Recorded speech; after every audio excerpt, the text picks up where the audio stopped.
El misterio de Belicena Vilca. Libro segundo, la carta de Belicena Vilca. 34º día. Al iniciarse el siglo XIII, los planes de la Fraternidad Blanca parecían cumplirse inexorablemente. Y sin embargo fracasaron.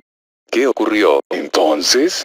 Esta era, doctor Ciegnagel, la pregunta planteada en el día 18º.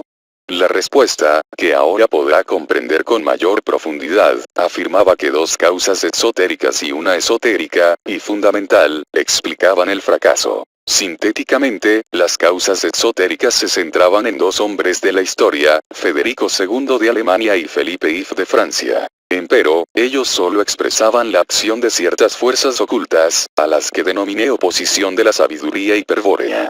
La primer causa exotérica y la oposición de la sabiduría hiperbórea ya fueron expuestas. Faltaría ahora, para completar la explicación, mostrar cómo el Circulus Dominicanis aplica el golpe de gracia a la estrategia enemiga, dirigiendo contra sus planes los actos de Felipe IV de Francia, la segunda causa exotérica.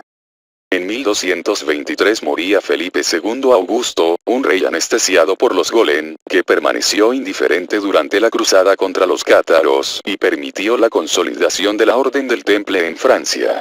Le sucedería Luis VIII el León, monarca física y espiritualmente débil, que participaría en 1226 de la Segunda Cruzada contra los cátaros y moriría ese mismo año.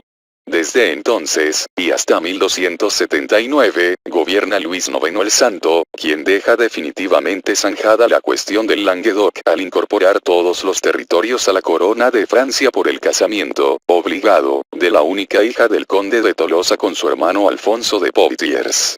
Posteriormente, el rey güelfo de Aragón Jaime I confirmaría a Luis VI las conquistas territoriales occitanas cediendo, en el Tratado de Corbeil de 1257, los derechos de Aragón sobre Carcasona, Rodez, Lusac, Bessières, Albi, Narbona, Nimes, Tolosa, etc., traicionando con ello la causa por la que su padre, Pedro II, muriera en la batalla de Muret luchando contra Simón de Montfort. También cedería a su hija Isabel para esposa de Felipe III, hijo de Luis VI.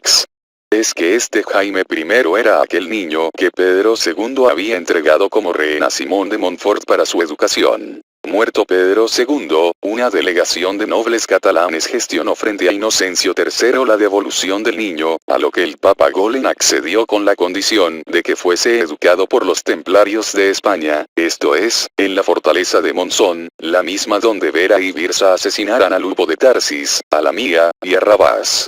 Tenía 6 años Jaime I cuando fue puesto en manos de los templarios, quienes se dedicarían durante varios años a lavarle prolijamente el cerebro y a convertirlo en un instrumento de su política sinárquica. No ha de sorprender, pues, su conducta poco solidaria con la causa de la muerte de su padre, ni la crítica que sobre los actos de este vierte en su libro de memorias. Muy opuesta a la política güelfa de Jaime I sería, en cambio, la conducta de su hijo Pedro III el Grande, quien se jugaría entero frente a la teocracia papal. Así pues, al morir Luis IX el Santo, en 1270, ocupa el trono su hijo, Felipe III, llevando como reina a Isabel de Aragón, hermana de Pedro III. En esa época ocurren los hechos que he narrado ayer, vale decir, el conde catalán reconstruye el condado de Tarsebal y Valentina se enamora de Pedro de Creta. Felipe III gobernaría hasta 1285, fecha en que le sucedería Felipe IV, el brazo ejecutor de los Dominicanis. Mas ¿qué sucede mientras tanto en la cima del poder Golen, es decir, en el papado? Para responder hay que remontarse a la muerte de Federico II, cuando se enfrentaba en una guerra exitosa contra Inocencio IV, una guerra que amenazaba terminar para siempre con los privilegios papales. En esas circunstancias, los Golen lo hicieron envenenar en 1250. Pero el emperador ya había causado un daño irreparable a la unidad política europea y dejaba en Italia un partido gibelino fuertemente consolidado que no se sometería fácilmente a la autoridad papal. Cabe destacar que el odio que los Golen experimentaban entonces hacia la casa de Suabia era solo superado por el que volcaron durante milenios sobre la casa de Tarsis. Aquella estirpe, como a esta, habían jurado destruir sin piedad. Inocencio III y los papas siguientes, deciden despojar a los Hohenstaufen de todos sus derechos sobre Italia, es decir, sobre Roma, Nápoles y Sicilia, e impedir que algún miembro de esa casa accediese al trono imperial. A Federico II le sucede su hijo Conrado IV, rápidamente excomulgado por Inocencio IV. Muere en 1253, dejando como heredero a su único hijo, el pequeño Conradino, nacido en 1252. Como regente del niño, gobierna Sicilia Manfredo, hijo natural de Federico II. Excelente general, este rey continúa la guerra emprendida por su padre contra el papado Golem. Recibe 3 excomuniones de Urbano IV, arma terrible de la época pero que no asemella en el poderoso ejército sarraceno que ha formado. Manfredo vence en todas partes y amenaza concluir la obra purificadora de Federico II. Y para desventura de Urbano IV, casa a su hija Constanza con el infante Pedro de Aragón, es decir, con el futuro rey Pedro III. Es entonces cuando los Golem deciden realizar una maniobra ambiciosa, que sería inicialmente exitosa pero que finalmente causaría la ruina de sus planes. Intentan reemplazar a la Casa de Suabia de Alemania por la Casa de los Capetos de Francia en el papel de ejecutora de los planes de la jerarquía blanca. Pese a lo que se diga, el plan no era descabellado pues, particularmente fortalecidos, pero a su vez divididos por el carácter feudal de sus estados, los señores territoriales alemanes podían ser fácilmente debilitados en sus aspiraciones imperiales. De hecho el interregno, el periodo actual en el que no existía acuerdo para elegir al rey de Alemania, podía mantenerse indefinidamente. Sería esa, entonces, la ocasión de apoyar al rey de Francia y asignarle el papel que en un tiempo se le confió a Federico II.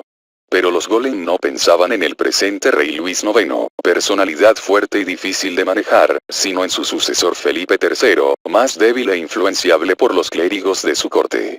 Urbano IV ofrece el trono de Sicilia a Luis IX, pero el rey de Francia no acepta pues considera legítimos los derechos de la Casa de Suabia. Quien sí acepta es su hermano Carlos de Anjou, conde de Provenza. Este caballero, héroe de las cruzadas, quiere ser rey como sus hermanos y acepta convertirse en verdugo de la Casa de Suabia.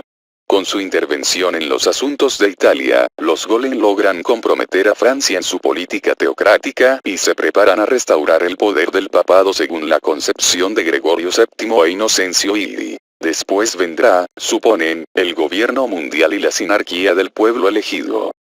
De acuerdo a la organización feudal de los provenzales, los señores solo cedían tropas por 40 días, y a condición de no transportarlas a demasiada distancia. No pudiendo sacar nada por ese lado, la orden cisterciense le financia a Carlos de Anjou un ejército mercenario de 30.000 hombres. Aquella tropa de aventureros sin ley penetra en Italia en 1264 y derrota completamente a Manfredo en la batalla de Benevento. Luego se entregarían a matanzas y saqueos sin par, solo comparables a las invasiones bárbaras.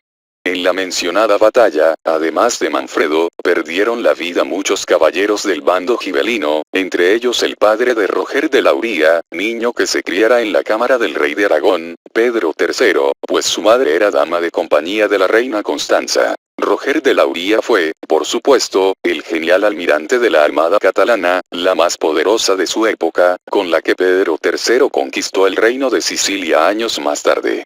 Muerto Manfredo, y desbaratado el partido gibelino, solo queda el niño Conradino en Suabia como último retoño viril de los rebeldes Hohenstaufen.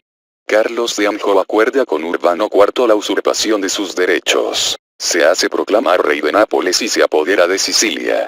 E inmediatamente establece un régimen de terror, orientado principalmente contra el bando gibelino. Las expropiaciones de bienes y títulos, ejecuciones y deportaciones, se suceden sin cesar. En poco tiempo los franceses son tan odiados como los sarracenos de Tierra Santa.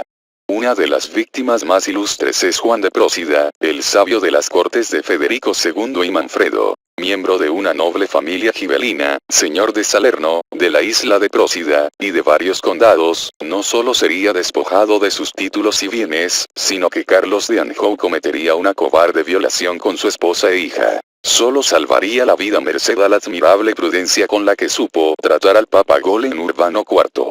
Un gran clamor se eleva en los años siguientes contra la dominación francesa. En 1268 Conradino, que a la sazón contaba con 16 años, acude a Italia al frente de un ejército de 10.000 hombres, confiando que en la península se le unirían más tropas. Carlos lo aniquila en Tagliacozzo, haciendo pasar horrible suplicio a los caballeros que logra tomar prisioneros. Conradino, el último Hohenstaufen, trata de embarcarse para huir de Italia, pero es traicionado y conducido a poder de Carlos de Anjou. Se suscita un pedido unánime para que el nieto de Federico II sea perdonado, pero Clemente IV se muestra inflexible. La muerte de Conradino es la vida de Carlos de Anjou. Los Golem no están dispuestos a suspender el exterminio de la estirpe que tanto mal causó a los planes de la Fraternidad Blanca. Luego de una parodia de juicio, Conradino es condenado a muerte en Nápoles. Antes de entregar la cabeza al verdugo, el niño demuestra su gallardía mediante un gesto que significará, a corto plazo, la virtual derrota de Carlos de Anjou. Se quita un guante y lo arroja a la multitud que ha venido a observar la ejecución, mientras grita: «Desafío a que un verdadero caballero de Cristo vengue mi muerte a manos del anticristo». Un instante después es decapitado ante la presencia de Carlos de Anjou, el legado papal, numerosos cardenales y obispos, y decenas de golem que no pueden ocultar su regocijo por la extinción del linaje de los Hohenstaufen. En ese momento solo quedaba vivo el rey de Cerdeña Enzo, hijo de Federico II, pero prisionero de por vida en un castillo de Bolonia desde 1249, quien sería prontamente envenenado para mayor seguridad. No obstante, el gesto de Conradino no sería en vano, pues aún quedaban caballeros dispuestos a luchar contra las fuerzas satánicas. El guante es recogido por Juan de Prósida en nombre de Pedro III de Aragón, esposo de Constanza de Suabia. La hija de Manfredo, y prima hermana de Conradino, es ahora la legítima heredera de los derechos que la Casa de Suabia tiene sobre el trono de las dos Sicilias y la única esperanza del partido gibelino. Hay que ver en la acción desplegada desde entonces por Juan de Prósida, otro aspecto de la oposición de la sabiduría hiperbórea a los planes de la Fraternidad Blanca, vale decir, de la causa esotérica del fracaso de dichos planes. En efecto, aquel gran iniciado hiperbóreo se refugió en Aragón, junto a otros ilustres perseguidos por Carlos de Anjou y los Golem, y fue incorporado a la nobleza aragonesa. El rey le otorgó varios señoríos en Valencia, desde donde tomó contacto con el Circulus Dominicanis y se integró a su estrategia. A él, más que a nadie, corresponde el mérito de haber persuadido a Pedro III sobre la justicia de la causa gibelina. Durante años este señor del perro asesora al rey de Aragón sobre los asuntos de Italia y planifica el modo de conquistarla. Le secundan con ánimo entusiasta, Constanza, que desea vengar a su padre Manfredo y a la destrucción de su familia, Roger de Lauría, Conrado Lancia, y otros caballeros sicilianos no iniciados. En 1278 Pedro III se siente lo suficientemente fuerte como para llevar a la práctica su proyecto siciliano. Envía entonces a Juan de Prósida en misión secreta a Italia y Medio Oriente. El caballero siciliano viaja vistiendo el hábito dominico. Se entrevista con los principales representantes del partido gibelino de Italia y Sicilia, quienes prometen ayudar al rey de Aragón, y en 1279 llega a Constantinopla para pactar con el emperador Miguel Paleólogo, que está por ser atacado con una flota por Carlos de Anjou. Sin embargo, hecho que Carlos de Anjou no sospecha, no existe en ese momento en el mundo flota más poderosa que la armada catalana del rey de Aragón. El bizantino contribuye con 30.000 onzas de oro para sostener la campaña y Juan emprende el regreso, previo paso por la isla de Sicilia. Allí recoge el compromiso del noble Alesimo de Leutini, y otros, de preparar un alzamiento contra los franceses. Todas estas gestiones obedecen a la estrategia de Pedro III, que desea evitar un enfrentamiento directo entre Francia y Aragón, y prefiere que el cambio surja de un complot local contra Carlos de Anjou. En 1281 todo está listo para la revuelta cuando una maniobra de los Golem obliga a suspender los movimientos. Carlos de Anjou fuerza en Viterbo la elección de Simón de Brieux, un cardenal francés altamente esclarecido sobre los planes de la Fraternidad Blanca, que profesa un odio feroz hacia la Casa de Suabia y la causa gibelina. Toma el nombre de Martín IV e inmediatamente desata una terrible persecución de gibelinos en toda Italia. Evidentemente los Golem sospechan que algo se trama contra Carlos e intentan detenerlo. Martín IV es un típico exponente de la mentalidad golem, a la que entonces se llamaba impropiamente güelfa. De la pasta fanática de Gregorio VII e Inocencio Iri, posee además la crueldad de un Arnauld Amalric. Por su instancia las matanzas, violaciones y saqueos se suceden sin cesar, sometiendo a los sicilianos a un régimen de terror insoportable. Al final la misma Roma acabará revelándosele. Pero en 1282 ese estado de cosas toca a su fin en Sicilia. Durante la celebración de la Pascua, el 30 de marzo, un soldado francés intenta abusar de una joven siciliana en Palermo y, al grito de "mueran los franceses", estalla la insurrección general. Los franceses son exterminados en Palermo, Trapani, Corleone, Siracusa y Agrigento. En un día mueren 8.000 y el resto debe huir precipitadamente de la isla. Al mes no se podía hallar francés vivo en toda Sicilia. Fueron aquellas reacciones populares las famosas vísperas sicilianas, que no ocurrieron al azar puesto que en esos días había zarpado de Barcelona Pedro III con su poderosa armada y se encontraba en África, a escasa distancia de Sicilia. Sus proyectos, largamente elaborados, se llevaron a cabo con gran precisión. En junio avista varias naves sicilianas. Son embajadores de Palermo que vienen a ofrecer la corona de Sicilia al rey de Aragón y a la reina Constanza. Poco después desembarca en la isla en medio del júbilo general del pueblo, que se veía con ese acto de soberanía libre para siempre de la dominación francesa y güelfa. No se trataba, pues, de invasión sino de una legítima elección real. El pueblo siciliano, librado por sus propios medios de la ocupación francesa, se daba sus propios reyes, restaurando así los derechos antiguos de la casa de Suavi en la persona de la nieta de Federico II. Pero los golem no se tragan el anzuelo. Observe, doctor Signagel, que nuevamente los golem parecían tener ganada la partida. No existían ya los herejes cátaros, ni se dejaba sentir la presencia del Graal, ni había un pretendido emperador universal como Federico II que disputase al Papa el poder espiritual, ni siquiera había rey en Alemania, y sí un rey en Francia, Felipe III, completamente controlado por la Iglesia, y una sinarquía financiera templaria en plena marcha, y un rey francés, Carlos de Anjou, ocupando las dos Sicilias y manteniendo a raya a los luciféricos gibelinos. Pero de pronto el golpe de Pedro III, que ellos no podían prever porque era un producto de la alta estrategia de los dominicanis, hacía resurgir el peligro del gibelinismo y amenazaba con el fracaso a los planes de la Fraternidad Blanca. Los golem no lo iban a permitir impunemente. En noviembre de ese año Martín IV fulmina la excomunión contra Pedro III y lo conmina a retirarse de Sicilia y llamar a Carlos de Anjou, fiel vasallo del Papa. Ante la indiferencia del aragonés repite la excomunión en enero y marzo de 1283, preparando la mano para asestar a este una puñalada por la espalda. En la última bula, en efecto, afirma que el reino de Aragón es vasallo del Papa por compromiso de Pedro II, el abuelo de Pedro y muerto en la batalla de Muret, y que el pontífice tiene la facultad de nombrar como rey a quien mejor le pareciere. Quita pues la corona al excomulgado aragonés y priva de los sacramentos de la Iglesia a los pueblos y lugares que le obedecieren. El plan golem consistía en librar una lucha a muerte contra Pedro III y ensanchar el dominio de Francia a costa del de Aragón. Sería el paso previo para que un rey de la Iglesia fuese elevado al trono de un gobierno mundial, apoyado por la sinarquía financiera templaria, y preparase los medios para instaurar la sinarquía universal. En ese plan, evidentemente, los golem subestiman a Pedro III. En verdad, todos se equivocan con el aragonés, pues ignoran la fuerza espiritual que ha desarrollado por influencia de Juan de Prósida y los dominicanis. Mas este pronto da muestras de poseer un valor a toda prueba, una intrepidez sin límites, una lealtad inquebrantable hacia los principios de la sabiduría hiperbórea, esto es, a la herencia de la sangre pura de su estirpe, que le concede el derecho divino de reinar sin pedirle cuenta a nadie más que a sí mismo, y un monolítico sentido del honor, que le dicta su espíritu, y que lo impulsa a luchar hasta la muerte por su ideal, sin claudicar jamás. Formidable enemigo es el que han desafiado esta vez los golem.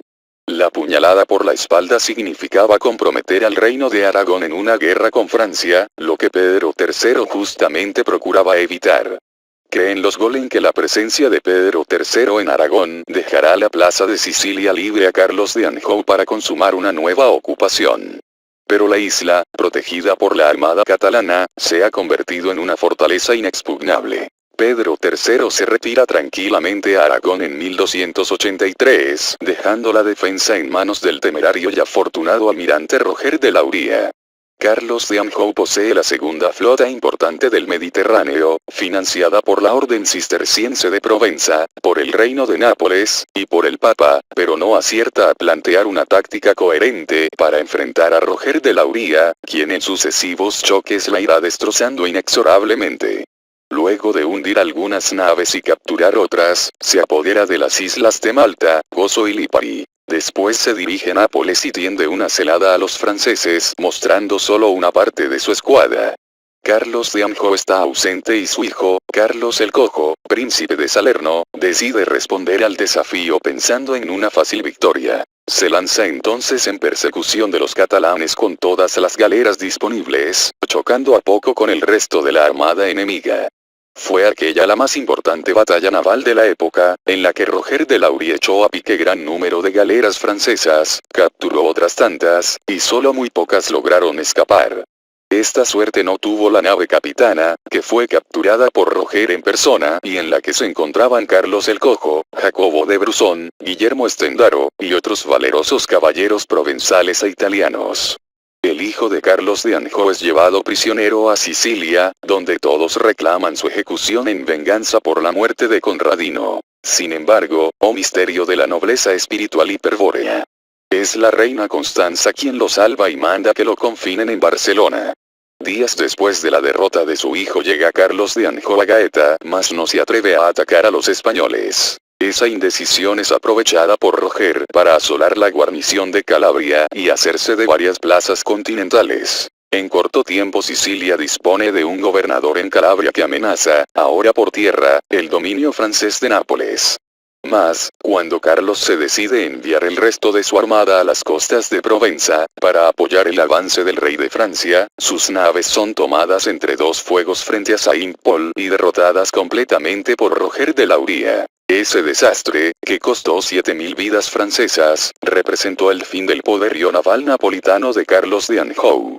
A todo esto, Martín IV descarga en 1284 el golpe que, piensa, será mortal para el aragonés. Mediante una bula ofrece las investiduras de Aragón, Cataluña y Valencia al rey de Francia para uno de sus hijos no primogénito. Acepta Felipe III en nombre de su hijo Carlos de Valois y se apresta a invadir Aragón. La gigantesca empresa guerrera será financiada ahora por toda la Iglesia de Francia. Y, como en tiempo de los cátaros, Martín IV publica una cruzada contra el excomulgado rey de Aragón. Las órdenes benedictinas, cluniacense, cisterciense y templaría, agitan a Europa entera llamando a combatir por Cristo, a cruzarse contra la abominable herejía gibelina de Pedro III. Pronto Felipe III, que es también rey de Navarra, reúne en ese país un ejército integrado por 250.000 infantes y 50.000 jinetes, formado principalmente por franceses, picardos, tolosanos, lombardos, bretones, flamencos, borgoñones, provenzales, alemanes, ingleses, etc. Con el concurso de 4 monjes tolosanos que revelan a Felipe III un paso secreto por los Pirineos, los cruzados invaden Cataluña en 1285. Rodeando al rey, y animándolo permanentemente, van los principales golem cistercienses, que consideran esa guerra cuestión de vida o muerte para sus planes de dominación mundial. Difícilmente aquel rey, que en modo alguno merecía el apodo de el atrevido, se hubiese lanzado a la aventura de la cruzada sin la insistencia sostenida de Martín IV y la presión de los golem franceses. El legado papal advierte a Pedro III que debe obedecer al pontífice y entregar sus reinos al rey de Francia, a lo que el aragonés responde: es fácil tomar y dar reinos que nada han costado. El mío, comprado con la sangre de mis abuelos, deberá ser pagado al mismo precio. En Cataluña la resistencia se torna encarnizada. Todas las clases sociales apoyan a Pedro III en lo que se presiente como una guerra total. Los caballeros aragoneses, los infalibles ballesteros catalanes, los feroces guerreros almogávares, los sirvientes y combatientes del pueblo, detienen, hostilizan e infligen permanentes derrotas a los cruzados. Al fin, una epidemia termina por desmoralizarlos y optan por retirarse a los Pirineos. Pero en el collado de Paniza los está esperando Pedro III, que se ha adelantado a cortarles el paso, y se libra durante 2 días la gran batalla. El ejército francés resulta aniquilado. De los 300.000 cruzados solo 40.000 regresan vivos. El rey Felipe III muere en la campaña y a Francia le será imposible ya la conquista de Aragón. Es en estas circunstancias que accede al trono de Francia Felipe IV, el Hermoso.